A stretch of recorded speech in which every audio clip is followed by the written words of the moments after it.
Injinia Hersi Said na rais wa klabu ya Young Africans amefunga dili la Alan Okello kutua Jangwani. Rais wa klabu ya Yanga Injinia Hersi Said amefanikiwa kukamilisha dili la kumsajili kiungo mshambuliaji Alan Okello kutoka Vipers Sports ya klabu ya Uganda baada ya pande zote mbili kufikia makubaliano ya mwisho kumruhusu mchezaji huyo kuwa mali halali ya mabingwa hao wa Tanzania Young Africans. Alan Okello anatarajiwa kutambulishwa rasmi muda wowote kuanzia hivi sasa, huku tayari akiwa amewasili nchini na kuelekea moja kwa moja visiwani Zanzibar, ambapo alishuhudia mchezo wa nusu fainali ya Kombe la Mapinduzi kati ya Young Africans dhidi ya Singida Black Stars, jambo liloashiria ukaribu wake kuanza safari mpya ndani ya kikosi hicho cha wanajangwani. Ili kuhakikisha dili hilo linafanikiwa, Injinia Hersi Said alisafiri hadi nchini Uganda ambako alikutana na rais wa klabu ya Vipers Sport Club Dr. Lawrence Mlindwa kwa ajili ya mazungumzo ya kina yaliyojikita katika masuala ya maendeleo ya soka pamoja na kuimarisha mahusiano baina ya klabu hizo mbili. Katika kikao hicho, viongozi hao walijadiliana kwa mapana masuala ya ushirikiano wa kimkakati, huku ajenda kuu ikiwa ni hatima ya Alan Okello ambaye baada ya majadiliano ya kina pande zote zilifikia mwafaka wa kumruhusu mchezaji huyo kujiunga na Yanga katika dirisha dogo la usajili.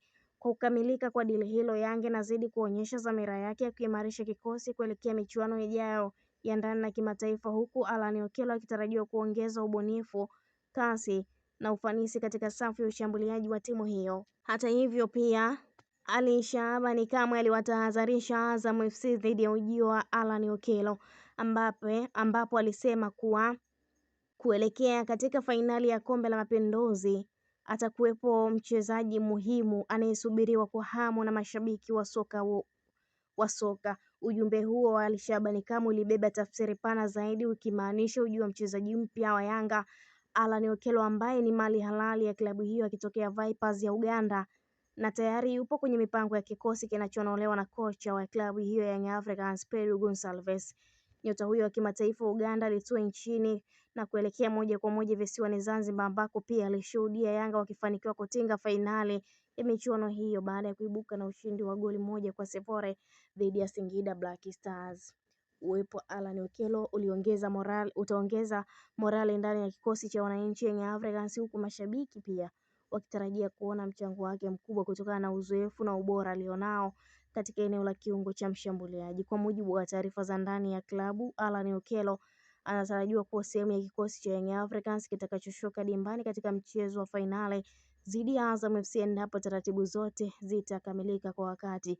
Na fainali hiyo ya Kombe la Mapinduzi Cup inatarajiwa kuchezwa Januari 13 katika uwanja wa Gombani Pemba, ambapo Yanga na Azam FC zitachuana kuwania taji hilo, huku mvuto wa mchezo ukiongezeka zaidi kutokana na ujio wa Alan Okello. Ili usiendelee kukosa taarifa zetu mbalimbali za kimichezo, endelea kufuatilia Malkia wa Soka kwa taarifa mbalimbali za kimichezo. Allow notification, bonyeza alama ya kengele kwa ajili ya kupata notification pindi tu tunapoweka taarifa mpya kwenye channel yetu ya Nel TV. Subscribe kama bado hujafanya hivyo. Subscribe ni muhimu kwako.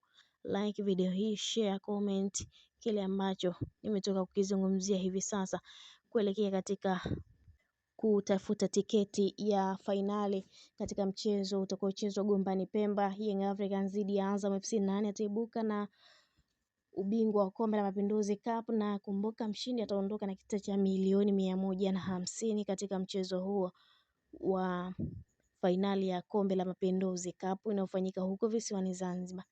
Hii ni Malkia wa Soka, mpaka wakati mwingine. Mimi ni Kunilizi, kwa heri.